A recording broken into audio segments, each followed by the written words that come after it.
Bismillahirrahmanirrahim. Assalamualaikum warahmatullahi wabarakatuh. Alhamdulillahi rabbil alamin.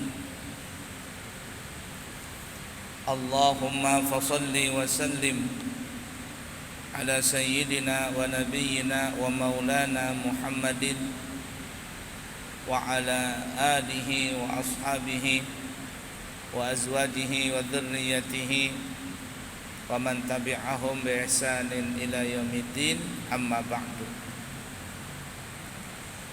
Kembali kita melanjutkan pelajaran kita di dalam kitab Qisasul Anbiya yang dikarang oleh Al-Imam Ibnu Katsir. Setelah kita membahas pada pertemuan yang lalu tentang kisah Nabi Allah Ayyub alaihi salatu wassalam, maka kita akan membahas kisah Nabi yang berikutnya adalah Nabi Allah Zakaria.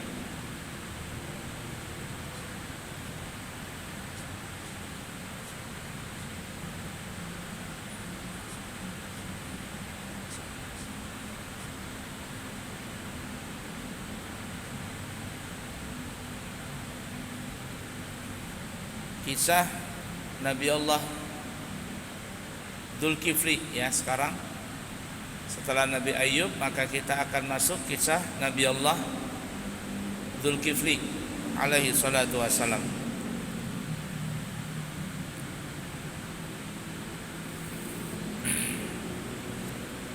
Menurut pendapat suatu kaum, jadi ada satu pendapat,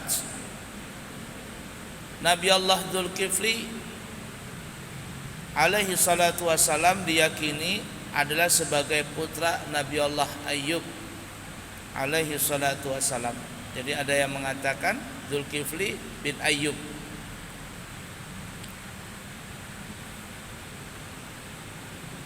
Setelah menurunkan kisah Nabi Allah Ayyub di dalam surah Al-Anbiya, selanjutnya Allah Subhanahu wa taala menceritakan tentang kisah Dzulkifli sebagaimana disebutkan di dalam Al-Quran surah Al-Anbiya ayat 85-86.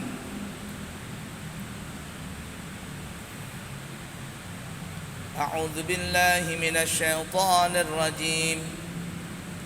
Wa Ismail wa Idris wa Dzulkifli kullum minas sabirin wa adkhalnahum fi rahmatina innahum minas salihin. Dan Nabi Allah Ismail dan juga Nabi Allah Idris dan juga Nabi Allah Dzulkifli, semua itu kata Allah termasuk golongan orang-orang yang sabar. Kami telah memasukkan mereka ke dalam rahmat kami. Sesungguhnya mereka tergolong orang-orang yang saleh. Kisah Nabi Allah Dzulkifli juga disebutkan di dalam Al-Quran surah Shad ayat 45 sampai 48. Allah berfirman, A'udzu billahi minasy syaithanir rajim. Wadhkur ibadana Ibrahim wa Ishaq wa Yaqub ulil aidi wal absar. Inna akhlasnahum bi khalisatin dzikrad dar wa innahum indana laminal mustafainal akhyar. Wadhkur Ismail wal Yas'a wa Dzulkifli wa kullum minal akhyar. Allah sebutkan di situ ya. Dan ingatlah hamba-hamba kami, yaitu Nabi Ibrahim, Nabi Ishaq dan Nabi Yaqub. yang mempunyai perbuatan-perbuatan yang besar dan ilmu yang tinggi. Sesungguhnya kami telah mensucikan mereka dengan menganugerahkan kepada mereka akhlak yang tinggi, yaitu selalu mengingatkan manusia kepada negeri akhirat, dan sesungguhnya mereka pada sisi kami benar-benar termasuk orang-orang pilihan yang paling baik. Dan ingatlah akan Nabi Ismail, Nabi Ilyasa, Nabi Dzulkifli, semuanya termasuk orang-orang yang paling baik. Dipandang dari aspek lahirnya, orang yang dipuji oleh Allah berbarengan dengan pujian yang diberikan kepada para nabi dalam ayat-ayat tersebut adalah Nabi Allah Dzulkifli. Maka dia adalah termasuk seorang nabi Allah menurut pendapat yang masyhur. Tetapi sementara pihak yang lain ada yang berpendapat bahwa Nabi Allah Dzulkifli bukanlah seorang nabi. Dia hanyalah seorang yang saleh lagi yang adil. Wallahu a'lam. Tapi kebanyakan para ulama mengatakan Dzulkifli adalah seorang nabi dan rasul, karena namanya disandingkan dengan Nabi Ismail, Nabi Ilyasa, juga Nabi Idris yang kita sebutkan ayat-ayat tadi. Ala kulli hal, memang ada beda pendapat di sini. Ada yang mengatakan Dzulkifli adalah seorang nabi dan rasul, dan itulah yang kebanyakan para ulama menyebutkannya. Namun ada juga yang mengatakan Nabi Allah Dzulkifli ini bukan seorang nabi, tetapi beliau adalah seorang yang saleh, lagi bijaksana serta adil. Demikian menurut suatu pendapat yang didukung oleh Al-Imam Ibnu Jarir.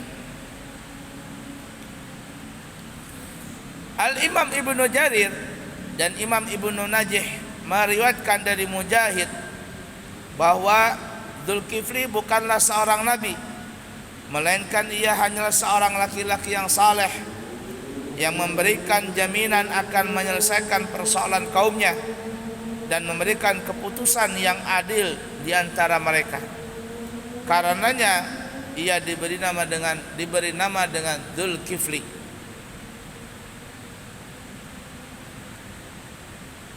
Kifil ya adalah tanggungan. Dzulkifli orang yang menanggung persoalan kaumnya.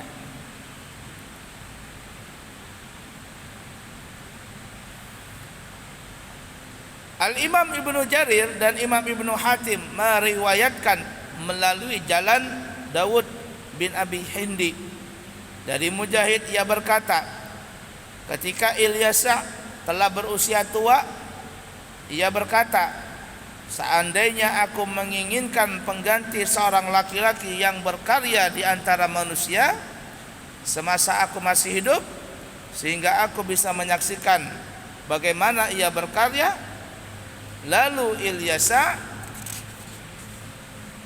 mengumpulkan manusia seraya berujar, siapa di antara kalian yang sanggup memenuhi 3 syarat dariku untuk kemudian aku angkat menjadi khalifah sebagai penggantiku? Ketiga syarat itu ialah berpuasa pada siang hari, bangun pada malam hari, dan tidak mudah marah. Nah, siapa yang bisa melaksanakan itu? Siang hari selalu puasa, setiap malam selalu salat, dan tidak boleh marah. Lalu Mujahid,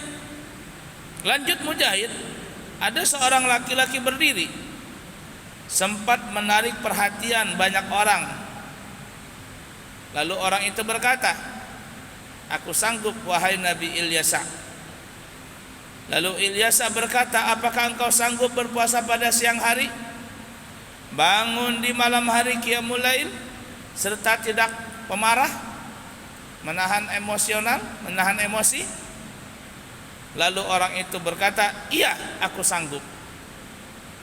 Dan orang itu adalah Nabi Allah Dzulkifli alaihi salatu wassalam. Kemudian pada hari berikutnya Ilyasa mengatakan hal yang sama. Namun orang-orang pada diam, tak mau menjawab. Karena berat nih, setiap hari puasa, setiap malam salat, tidak boleh marah. Ada enggak lagi? Lalu orang itu berdiri lagi seraya berkata, aku sanggup. Kemudian Ilyasa mengangkatnya sebagai khalifah. Jadi dua kali ya, hari pertama Nabi Ilyasa berkata, hari kedua bertanya lagi, ada enggak yang sanggup? Puasa tiap hari, salat malam setiap malam, dan tidak boleh marah. Kalau seandainya ada yang sanggup, aku akan jadikan dia sebagai khalifahku, penggantiku, penerus untuk menjaga umat ini. 2 hari dan 2 kali berturut-turut yang berdiri itu adalah selalu Nabi Allah Zakaria alaihi salatu wassalam. Mengetahui hal itu, iblis segera bertindak dan berkata kepada setan, engkau harus menggoda si fulan itu. Setan-setan menyatakan diri tidak sanggup melakukannya. Jadi perlu diketahui ya, iblis itu satu orang. Iblis yang tidak mati itu cuma satu orang, iblis. Yang disuruh Allah untuk sujud tapi dia tidak mau, itu iblisnya, rajanya. Sedangkan setan ini anak buahnya lah bahasa kitanya. Nah, setan bisa mati. Cuman setan menggoda manusia lewat aliran darah. Dia masuk di hati, masuk di pikiran, lalu timbul bahasa kitanya, di hati kita itu ada timbul malas, ada timbul iri, dengki dan sebagainya. Itu adalah bisikan setan. Setan biasanya menyerang kepada manusia adalah dari hawa nafsunya, untuk bisa manusia itu berbuat yang dilarang Allah. Sedangkan iblis mah santai-santai aja, dia itu kepalanya itu.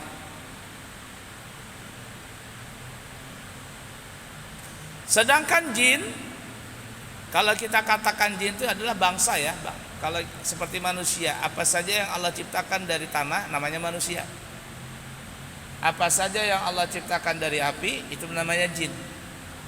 Jin ini adalah makhluk yang Allah ciptakan dari api. Cuman jin ini ada jin Islam, ada jin kafir. Kalau jin Islam ya sama seperti kita. Mereka salat, mereka puasa, mereka semuanya syariatnya sama dengan syariat kita Nabi Muhammad SAW. Cuman beda alam saja. Beda alam. Mereka punya binatang ternak. Makanya disebutkan dalam hadis itu, kalau ada kita punya binatang ternak, kotoran ternak kita itu adalah makanan daripada binatang ternak di kalangan bangsa jin. Nah, kalau jin yang muslim baik, yang jahat adalah jin kafir. Dan jin kafir sejahat-jahat jin dikatakan adalah jin ifrit. Ifrit adalah satu bangsa preman di kalangan jin ya. Nah, jin yang jahat ini kalau dia mengganggu manusia biasanya masuk ke fisik, mengganggu orang melalui fisik. Seperti yang kita ceritakan pada pertemuan yang lalu, Nabi Ayub juga digitukan sama bangsa setan yang dia menyerang Nabi Ayub, dan itu masuk kategori bangsa jin. Ya, Nabi Ayub kemarin kita kisahkan. Nah, jadi biasanya setan menyerang kepada mental, hati, perasaan. Tapi kalau jin biasanya menyerang kepada fisik manusia. Kalau kita punya iman, naudzubillah min dzalik, masalah semafiyah, ada seseorang punya iman lemah buluan dan sebagainya, maka sangat gampang digoda oleh setan dan sangat gampang diganggu oleh jin.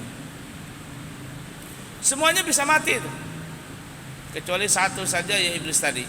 Makanya tadi dalam kitab Ibnu Katsir ini dikatakan ketika Nabi Allah Ilyas telah mengangkat Dzulkifli sebagai khalifah beliau, iblis berkata kepada syaitan-syaitan, engkau harus menggoda si fulan. Maka syaitan-syaitan menyatakan diri, wahai iblis, kami tidak sanggup menggoda Nabi Allah Dzulkifli itu. Selanjutnya iblis itu berkata, kalau begitu biarkan aku sendiri yang menggarapnya, biar aku yang terjun langsung, kata iblis. Kalau kalian tidak mampu, aku yang turun. Ini iblisnya, rajanya turun untuk menggoda Nabi Allah Zakaria alaihissalatu wassalam. Kemudian iblis mendatangi orang itu dalam wujud yang tua, lagi miskin. Ia mendatangi orang itu, yakni Nabi Allah Dzulkifli. Iblis berbentuk orang tua yang miskin. Ketika sedang istirahat tidur di tengah hari, qailulah, ya tidur sebelum zuhur, namanya tidur qailulah. Nabi Allah Dzulkifli tidak tidur di siang dan malam hari kecuali pada sedikit waktu di siang hari itu. Jadi Nabi Dzulkifli ini kalau tidur hanya cuman mendekati zuhur saja. Malam jarang tidur, siang tidak tidur kecuali hanya mau dekat zuhur, yang disebut namanya tidur qailulah.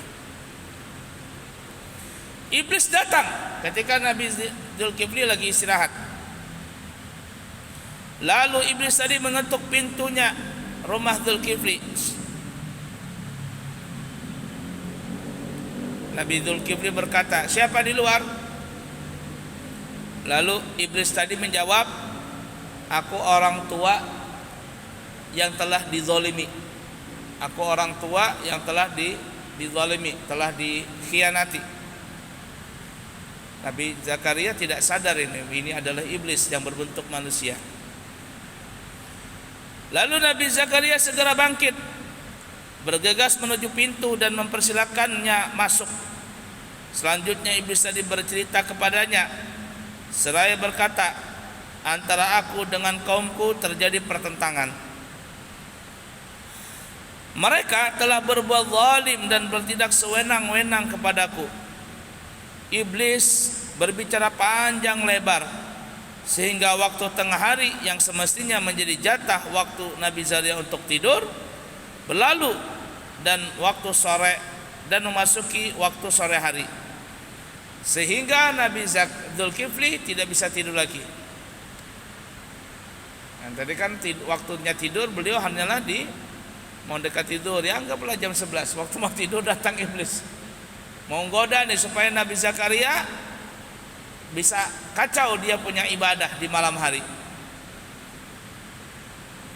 Akhirnya Nabi Dzulkifli tidak bisa istirahat lagi, karena waktu sore sampai ke malam nanti digunakan untuk kegiatan yang lain termasuk ibadah kepada Allah. Sebelum pergi iblis berkata, pada waktu istirahatmu nanti aku mau meminta waktu sedikit kepadamu. Lalu ia pergi. Jadi iblis ini kata lagi, wahai Nabi Zakaria, besok aku mau datang lagi seperti jam sekarang ini. Nabi Zakaria tidak sadar nih bahwa ini iblis. Selanjutnya iblis itu pun pergi. Lalu Nabi Allah Zakaria duduk di majlisnya. Ia melihat-lihat mencari orang tua tersebut. Ketika beliau duduk, lihat begitu di majlisnya. Ada enggak kira-kira orang tua yang tadi datang mau dekat zuhur waktu beliau mau tidur qailulah itu? Siapa tahu orang tua itu ada di majlis, hadir di hadapan Nabi Zakaria, tapi ternyata ia tidak mendapatkannya. Tidak ada. Ya karena dia iblis, dia sengaja mau menggoda Nabi Zakaria di waktu istirahatnya, supaya nanti ketika malam hari Nabi Zakaria kecapean dan akhirnya tidur sehingga tidak bisa melaksanakan salat malam. Begitu pula keesokan harinya Ketika orang itu hendak menyelesaikan berbagai persoalan di tengah-tengah kaumnya, yakni Nabi Zakaria, ia mencari orang tua miskin yang tak lain adalah iblis itu, yang tidak lain adalah itu iblis. Tetapi ia tak kunjung melihatnya. Ketika kembali pulang hendak tidur di tengah hari, sudah mau tidur Nabi Zakaria nih. Tiba-tiba iblis yang menyerupai orang tua itu datang dan mengetuk pintu rumah Nabi Zakaria. 2 hari sudah nih. Waktu istirahatnya Nabi Zakaria diganggu. Ada yang ngetuk pintu. Kata Nabi Zakaria, siapa di luar? Katanya, aku adalah orang tua miskin yang telah dizalimi oleh kaumku. Maka Nabi Zakaria pun membukakan pintu baginya seraya berkata, bukankah aku telah mengatakan kepadamu supaya engkau datang pada saat aku sedang berada di majlis? Jadi sebelum pulang kemarin Nabi Zakaria pesan, nanti kalau datang jangan waktu mau istirahat. Tapi iblis tadi berkata, aku datang waktu istirahat.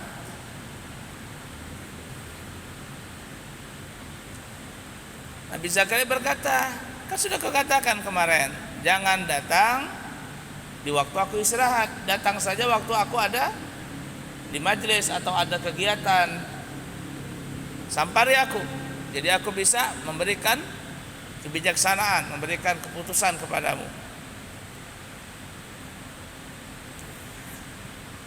Lalu iblis tadi berkata, mereka itu adalah seburuk-buruk kaum. Ketika mereka mengetahui engkau sedang duduk, mereka akan mengatakan, kami berikan hakmu kepadamu. Dan ketika engkau bangun, dengan sengitnya mereka menghalang-halangiku. Kemudian ia berkata, pergilah dan datanglah kepadaku pada malam hari nanti. Jadi ibarat kata begini ya, kata Nabi Zakaria, datang saja nanti di waktu majelis, aku mau istirahat nih. Kalau kita dramatisir, iblis tadi berkata, ya Nabi Zakaria, ya Nabi Allah Zulkifli ya, bukan Zakaria.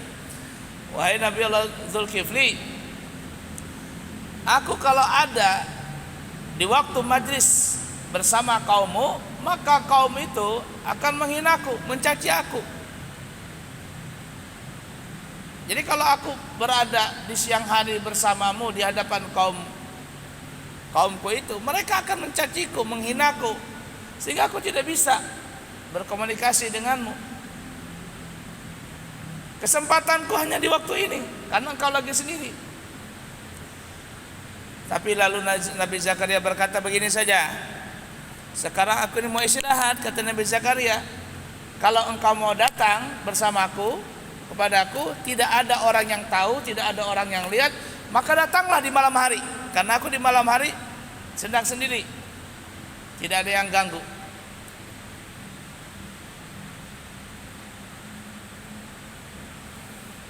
Nah, dengan begitu ia telah kehilangan waktu tidurnya di siang hari.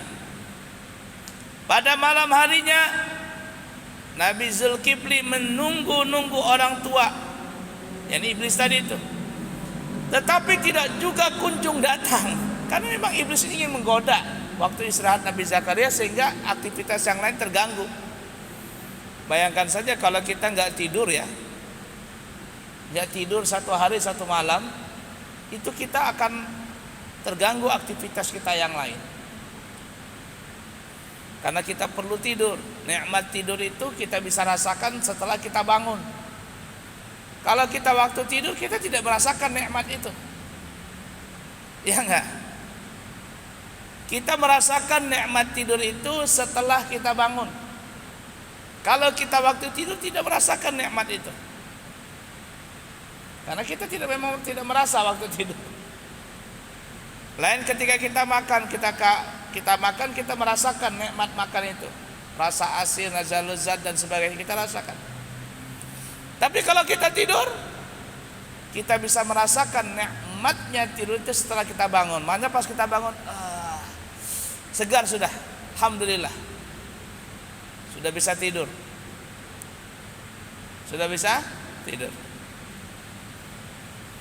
Subhanallah, nikmat tidur itu luar biasa.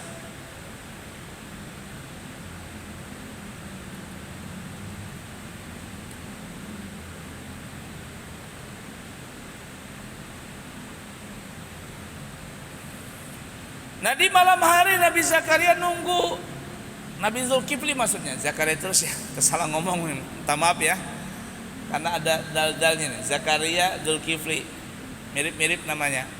Nabi Allah Zulkifli menunggu orang tadi, yakni iblis, tidak datang-datang. Mana ini orang tua? Sedangkan Zulkifli tidak sadar ini adalah iblis. Dan pada akhirnya Nabi Allah Zulkifli terserang rasa ngantuk.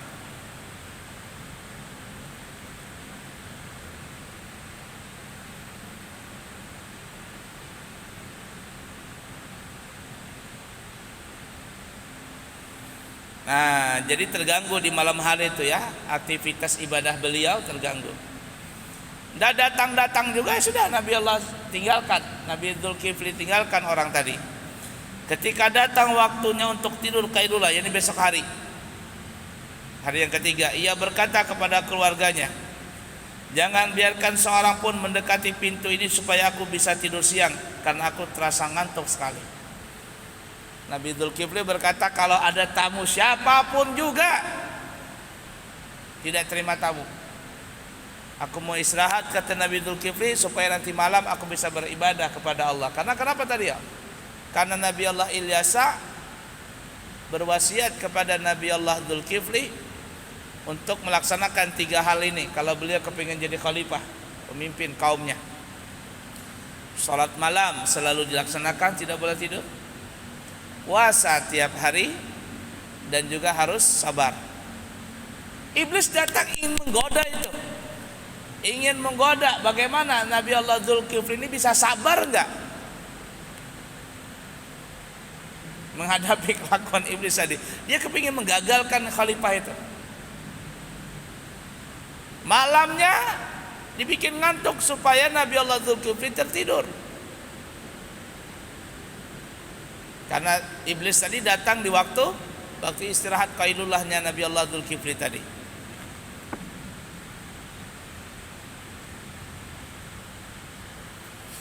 Jadi hari yang ketiga, ibarat kata Nabi Allah Zulkifli pesan kepada keluarganya, siapapun yang datang ketika aku istirahat mau tidur qailulah nih, kurang lebih jam 11 siang, jangan ada yang terima tamu, alias tidak terima tamu nih. Silakan datang di waktu yang lain. Makanya gitu juga ya, kita kalau ingin bertamu kepada para ulama, itu jangan bertamu di waktu di atas jam 10 siang. Usahakan jangan. Karena kenapa? Biasanya guru-guru itu, para ulama, jam 10 siang itu, 10 sampai zuhur, biasanya beliau menggunakan waktu itu untuk istirahat.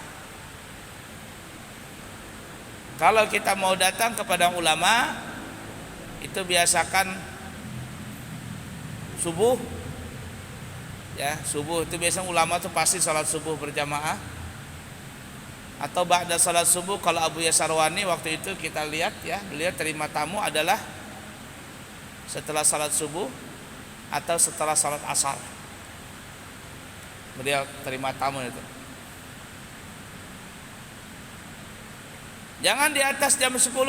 Kalau di atas jam 10 biasanya para guru-guru itu ingin mengamalkan sunnah Nabi, yakni tidur qailulah.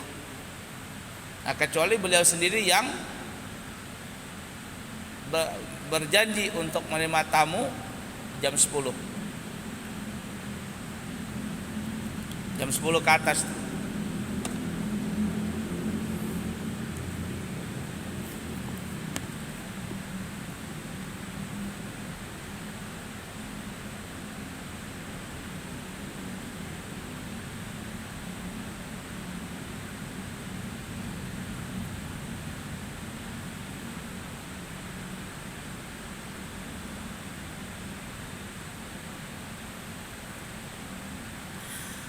Baik, kita lanjutkan. Pada saat ia hendak membaringkan tubuhnya, ya Nabi Zulkifli, salah satu saya ini ya.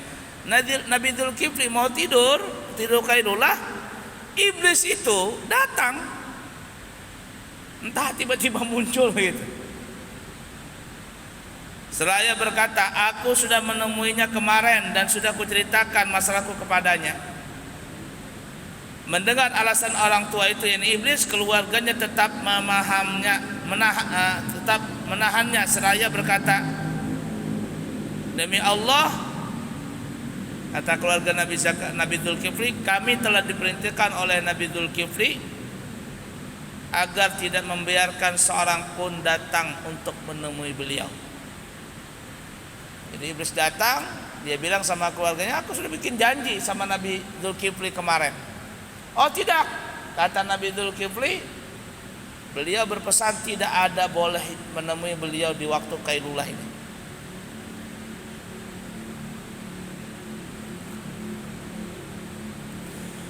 Karena tidak berhasil membujuk keluarganya itu, iblis melihat ada lubang angin pada rumah itu.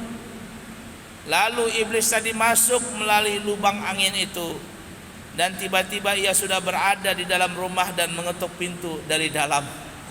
Iblis bisa masuk, tiba-tiba nongol di dalam rumah.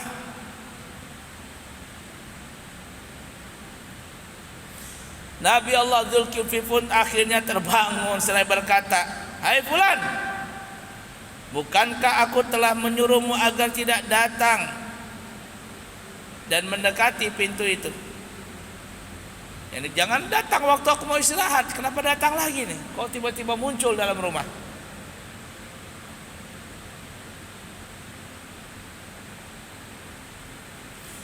Lalu iblis tadi yang menyerupai orang tua itu berkata, wahai Nabi Dzulkifli, memang keluargamu telah melarangku untuk tidak masuk ke dalam rumah ini. Tapi lihatlah, dari mana aku bisa masuk? Lalu Nabi Allah Dzulkifli pun bangkit menuju ke pintu, dan ternyata pintu itu masih tertutup sebagaimana semula ia menutupnya. Ia pun bertanya, dari mana engkau bisa masuk? Untuk meyakinkan dugaannya itu, ia pun berkata, Nabi Dzulkifli berkata, apakah engkau ini iblis? Bisa masuk ke dalam rumahku? Padahal rumahku telah tertutup pintunya, penjaga ada di sana.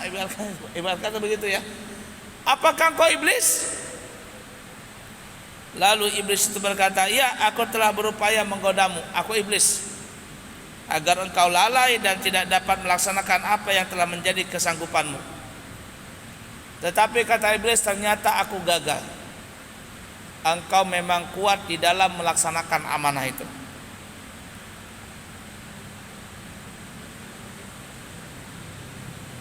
Nah, oleh karena itu, lalu Allah Subhanahu wa taala menamakan orang itu, yakni Dzulkifli tadi, dengan nama Dzulkifli.